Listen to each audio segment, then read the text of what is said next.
The hardest thing is seeing your whole life laid out on a driveway and people offer you $1 for something that was a wedding present that I don't want to get rid of.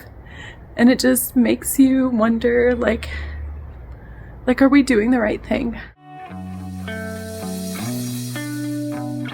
If you had 8 days and 14 suitcases to move your stuff to a foreign country, what would you choose to take with you? We actually had to do that, and this video is about what it was like, the mistakes we made in the process, so that hopefully you don't have to repeat them. Yeah, we are actually, in this video, we're going to be cutting between 2 different stories.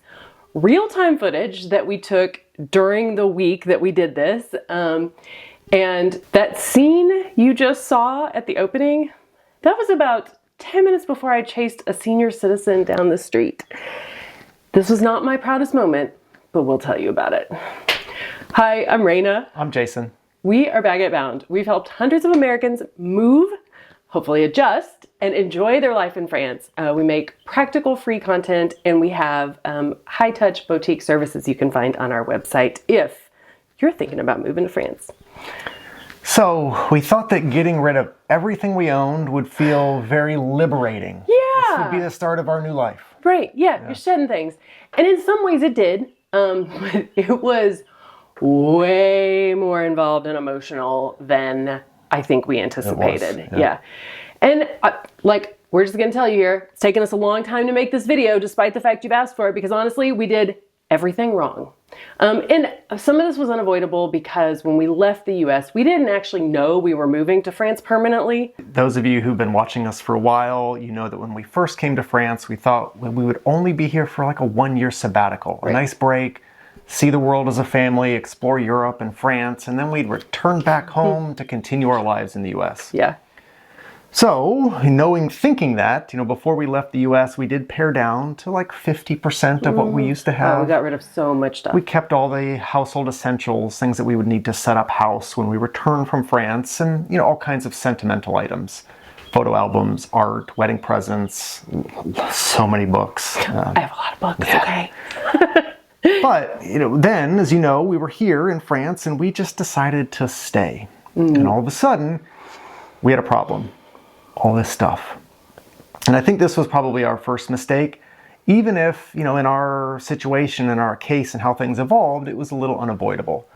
That mistake was that we missed that first year, 1 year, 12-month duty-free window that you can bring all of your personal items into France and they're exempt from import taxes during that first year. So this is the first thing to know. You've got 1 year to ship your belongings when you move to France and set up residency. After that, France is going to treat your shipment like an import, and you're probably going to need to have to pay customs on everything you packed, even your old gym socks. So if you're worried about this, there are storage units in France if you're not sure where you're going to land. But just ship anything you're going to ship that first year. 12 months, yeah. But since we missed this 1-year window and we faced the prospect of paying import taxes on everything that we were going to be bringing in, we decided we would go back to the US. We would just get rid of almost everything that we owned, everything that was left, and bring back only what we could carry in some suitcases on the plane. Right. We had Juliana's school break in February, and we had to make this happen inside that time. Yep. So that set the stage for the scene that you're going to see next, where we land in the US. We've got 8 days, 8 exciting days to sort, to process everything, and pack everything we owned. It is the first morning. We just woke up. We're in Louisville in our old neighborhood, which feels so familiar and, I don't know, nice to be back. And I am like so excited. I think I'm at that point right now. I don't know if you've seen this curve about when you start a project, and the first part is uninformed optimism, where you're just like so excited to get started. I'm there right now. So we're heading to the storage unit in a few minutes and I can't wait. I'm so happy to be here and it's beautiful. I have to show you. All right. It is the morning to go to the storage unit. Day one. Yeah. And we thought we would tell you what our goals are now so that we can't, we have evidence and we don't change them midway. Yeah, right. Which we still might. I reserve the right. But what are we trying to do? We want 9 suitcases, 9 full suitcases of all of our gear. Yeah. and spending $1,000 or less Right. in total. Which, like, packing supplies, shipping costs if we ship something separately, and paying for extra checked baggage. That is the goal. Here it is. We're here. First look. And it's been half emptied by my brother and childhood friend. We were so chipper. We were so were excited so that chipper. first day. I think Oh. thinking back now, those people in those clips had no idea what was about to happen the next week. None. I mean, standing there that first day looking at what was left in the storage unit, kind of forgetting that my brother and close friend had already taken so much, we really had no comprehension of the million things we were going to have to go through over the coming days. Like, million things, I mean literal, like, things that you have to touch and move. And that brings us to mistake number 2. And part of, I think, why it ended up being such a stressful week. Mistake number 2 is just not giving yourself enough time and space to sort through maybe a lifetime of belongings. It was for us. 8 days felt like a lot of time to do this. It did. It felt like we'd have so much time. We were going to see friends. We were going to do all kinds of fun things around the city. And so those of you that are watching us right now and thinking like, that is not going to be me. I've got months. I've got years before I move, right? Oh, sure you will. Be careful. Be careful. It sneaks up on you. It was genuinely shocking how long that this takes to sort through, to make decisions about all the things, everything that you've owned.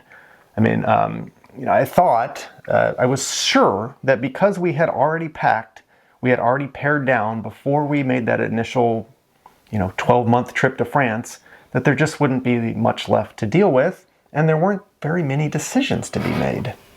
I was way off.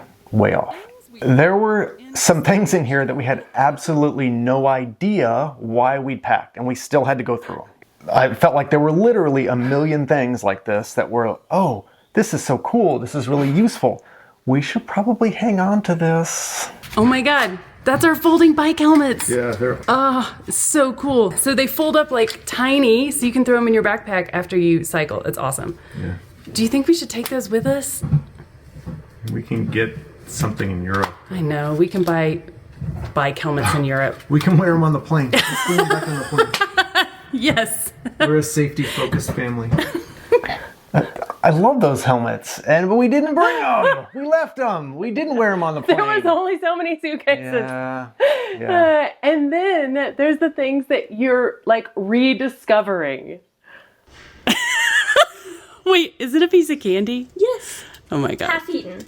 No. What kind of candy is it? Hershey's chocolate bar, anyone?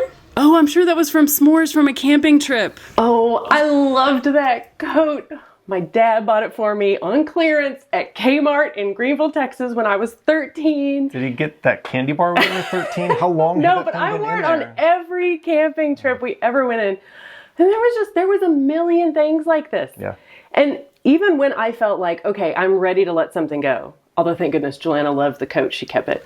I'd find myself just like wanting to stop and remember, like, geez, that makes me feel emotional just thinking about it, Anyway. I think, you can only emotionally process all these things so fast, and you have to give yourself time to physically go through it and to like mentally sort it as well.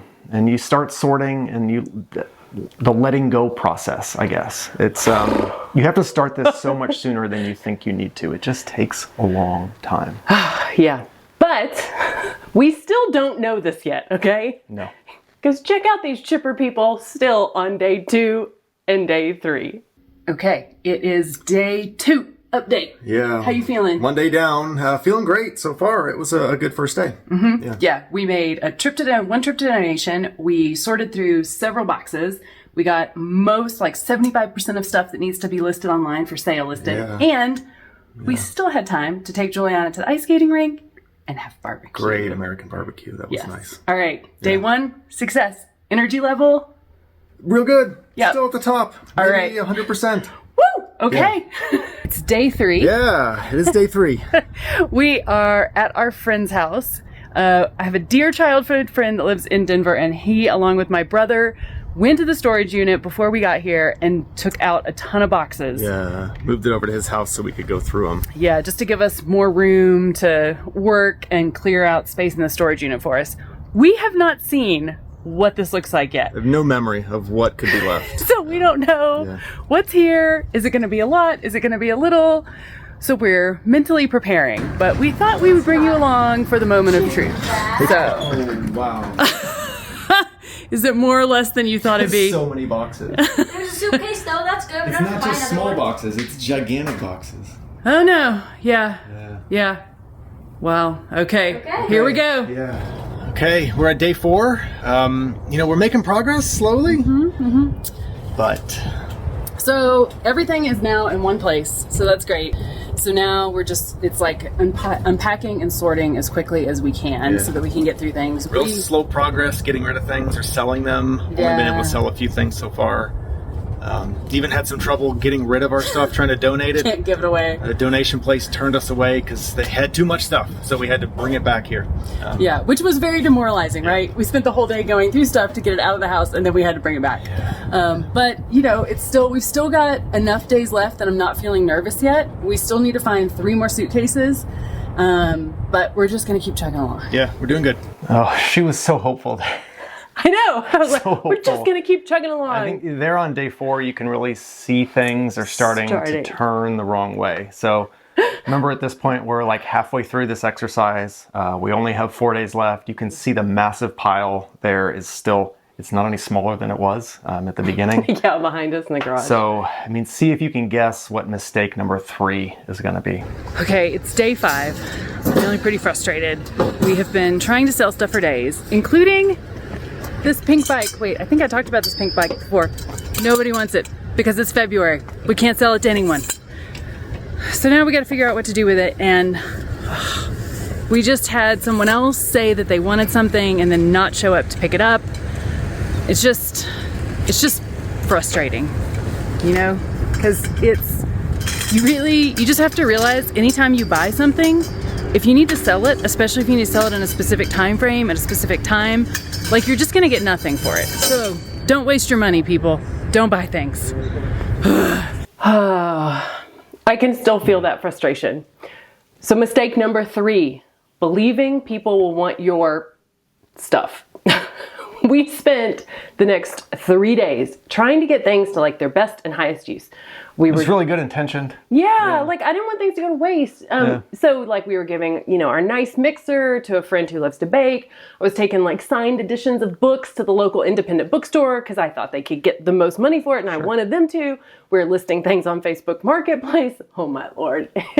And like driving across town to get to our favorite charity thrift store. Well, all great plans. Yeah.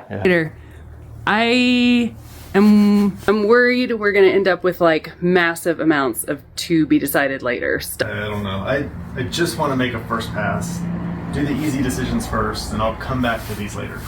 But just the things I want to get rid of, that's easy. The things I need to think about later, let me come back to them. This was just exhausting. I was definitely feeling it by the end of day 4. You can like see the exhaustion setting in. I was enthusiastic at times, but this is a beating. So we're going through photo album by photo album, trying to condense things, take everything out of frames that's art so that we can bring things with us.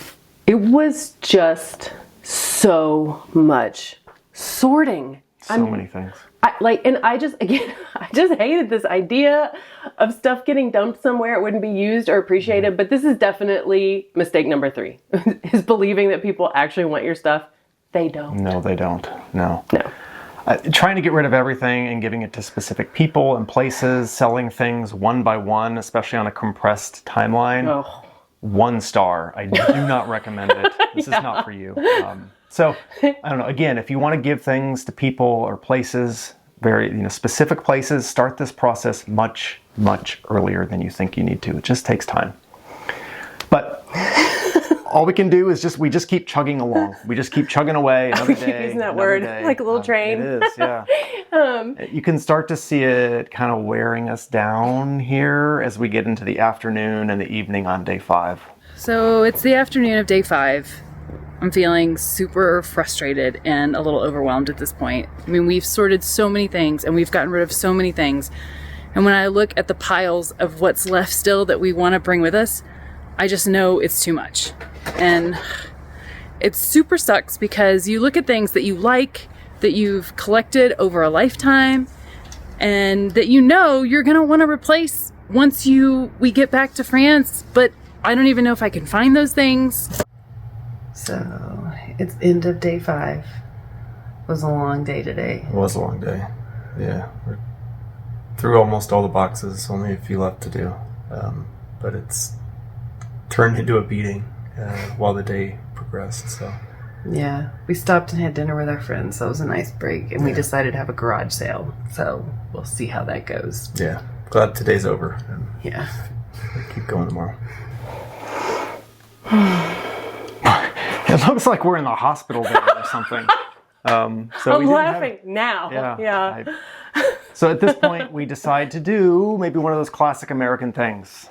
Have a garage sale, right? Let's dump all of this stuff in just one big fell swoop. Maybe our neighbors will save the day. Yeah, we were like, what were we doing? We got like new plan. Yeah. But this turned out to be a whole drama-filled thing. Yeah, it did not go well. All right, so you can see by this time we were tired. We were already like super beaten down. And oh my gosh, y'all, I was so emotional at this point. So this next clip is about halfway through the morning at the garage sale. So we're an hour into the garage sale, and it just makes you wonder, like, are we doing the right thing? We're leaving our whole life in the US. Our whole life. And this feels like a really tangible representation of that. And I hope it's not a mistake. And it feels super hard right now. Right after I stepped away and recorded that was when I ended up screaming at an elderly woman while chasing her car down the street. So this is story time, and it's a little embarrassing, but I think it illustrates a point, which we'll share at the end. Okay, so there was this woman who showed up at the garage sale and went through literally like everything we owned, no matter what it was. She would offer us like, I don't know, a nickel for it, right? Yeah, we had like a $200 Cuisinart food processor that was already marked at like at $5 or right, something. It's a garage sale. But could she have it for $2? She had to plug everything in. She had to run it. She had to watch it. She had to push every button. She had to try every attachment to everything. Oh my God. Could I get a few glasses of water to make sure the steam process works really well on this iron? Oh, This went on with was like forever. every item we had for, I don't know, an she was, hour. I know. She was there Everyone forever. has had this person at their garage sale, right? Okay. So usually this would be fine, right? You're just like, okay, whatever. But all right, you know. The time is ticking here. We got places to be. We gotta get rid of this stuff. Yeah. All right, but you know, you can already see kind of the emotional state I'm in.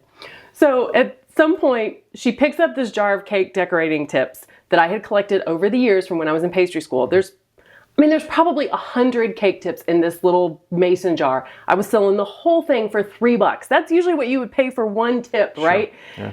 So she opens the jar and she starts picking through them one by one, pulling out the ones she wants so she can offer us like, I don't know, 3 cents or something for just the specific one she wanted. And then like, what am I gonna do with the other 290 cake tips? That's the whole point of this thing. So I gotta get rid of this stuff.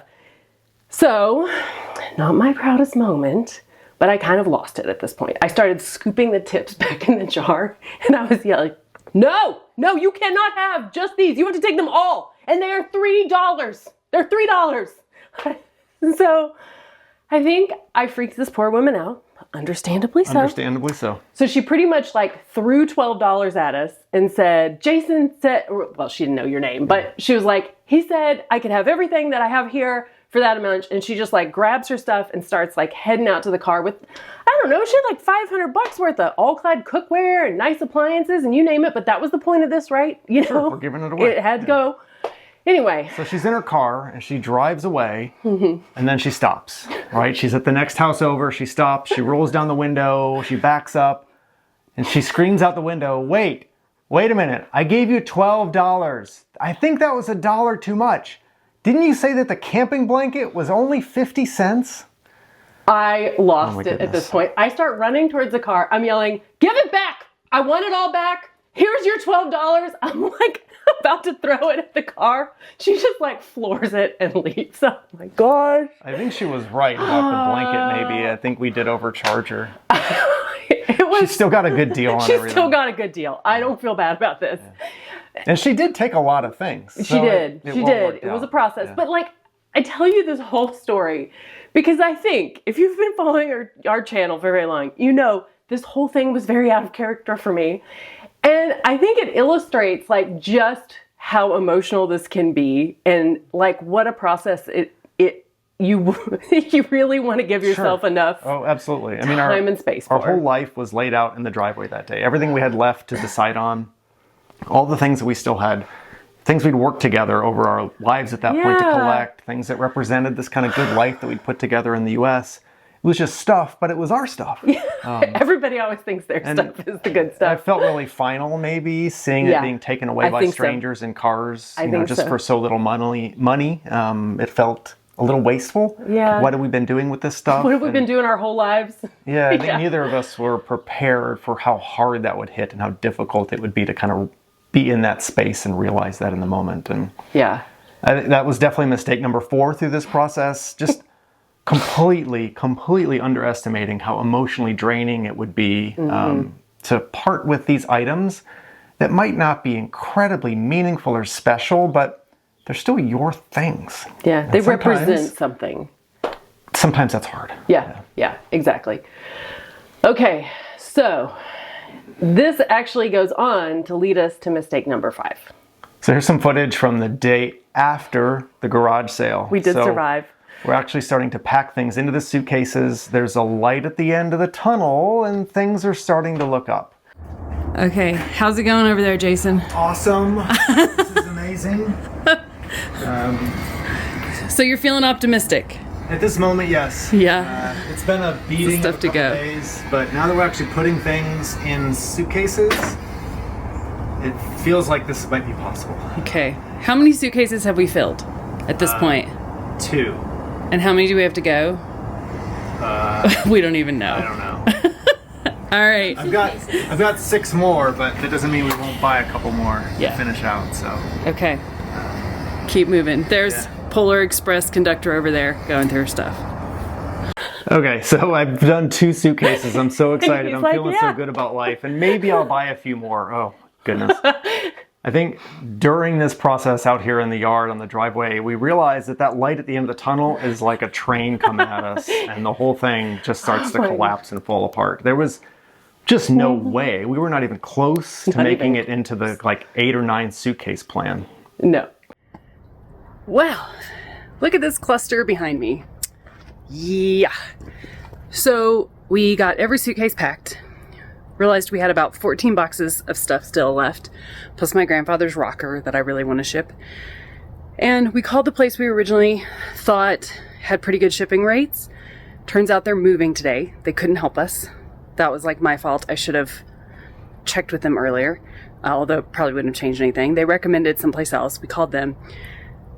Basically what it comes down to is we cannot ship overseas. The only options available to us today at this moment is air shipping, which is hundreds of dollars per box. Hundreds. And that just doesn't make sense. So now I am going through and just choosing the things that are literally only the most sentimental, the most irreplaceable. All of our photo albums. We're shipping a few boxes to Jason's mom, but no lie, it's not easy. I would not choose to do it this way again.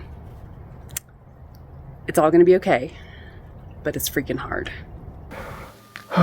Looking back at that point, I mean, we had so little time left. It definitely felt like a decision point. And I think It's funny because there's the storage unit in the clip behind us in the driveway, and I remember when we were there thinking, oh, thank goodness we didn't do a big storage thing. The box to pack. because we didn't have that much. I didn't need to do that. Yeah. And now I know, at this point in this stage that we're several days into it, we've only got a couple days left in the U.S.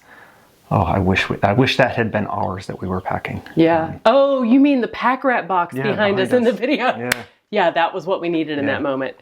And I mean, even still though, I think you could have we just showed you when we had all the suitcases packed and realized we still have 14 boxes left. I think you still could have walked away and just been like, let's zip these suitcases and whatever's in those I was boxes. pretty tired of it at that point. Like, I'm done.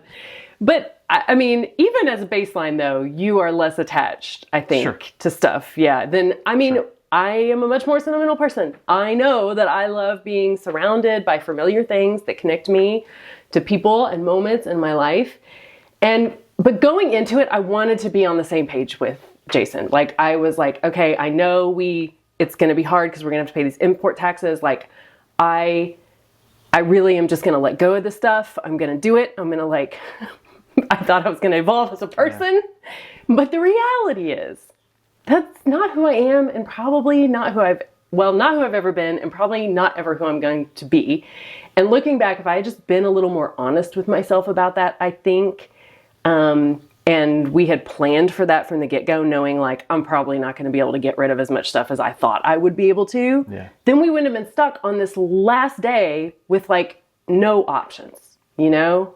We did have a backup plan. We did have another option. We did. The backup plan was, in case there were a couple extra boxes or something that was too large, we were going to ship it. But the mistake was we waited to finalize the shipping contract until after we took a first pass through all the boxes. Yeah, we thought we needed tried to figure it minimize out. the things. I wanted to make sure I really needed to do anything. So I was waiting until the end, until several days into this episode. I don't know. Episode. We don't even know what to call it now. To really like finalize what all we needed to ship. And I didn't want to commit to something if I really didn't need it. Right. And that was a mistake. Waiting to the end to decide on the shipping and finalize things was just not smart, because at that point, it was the last day of our trip.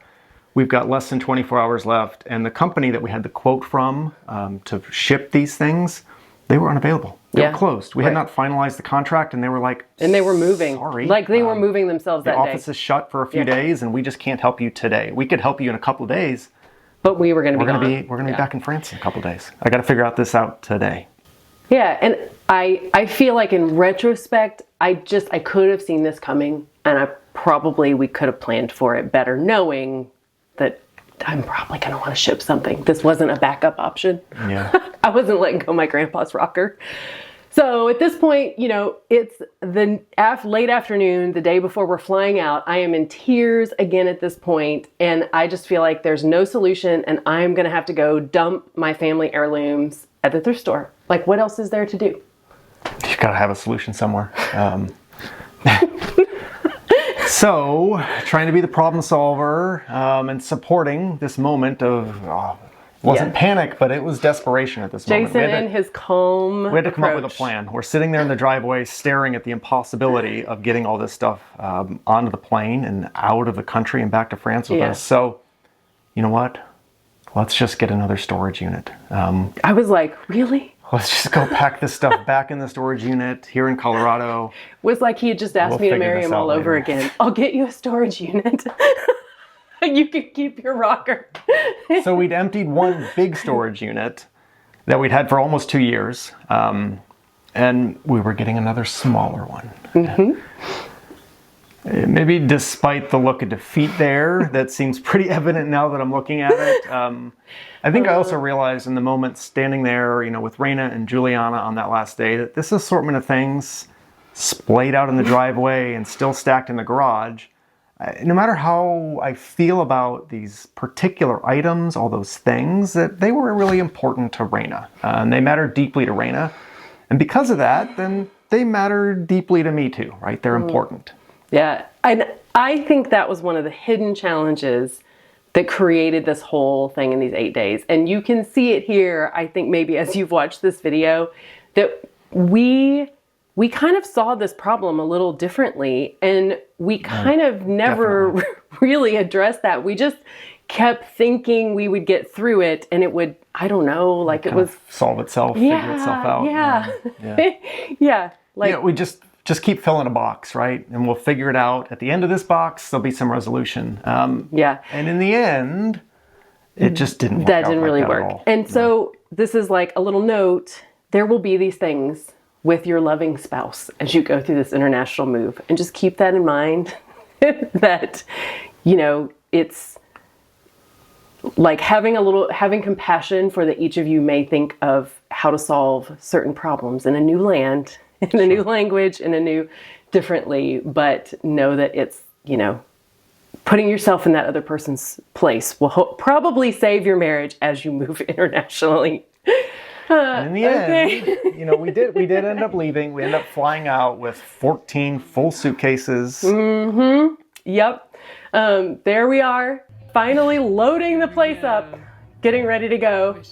So keep your eye out. We're going to make part 2 of moving your stuff video to talk about more specifically what's actually worth moving to France, what we chose to put in those suitcases, we'll show you, and the shipping solution we ended up using to go back and take care of that little storage unit later on. Yeah, there's one more trip to the U.S. There's one more, yeah. If you're somewhere in the middle of this purging, sorting, packing process right now, you know, whether you're just kind of initially planning your move or you're neck deep in a garage sale coming up this week, you know, drop us a comment below about how it's going for you. You know, I think this whole process can be a lot more emotional than you might be expecting. Yeah. Oh, I know it was for us. Yeah.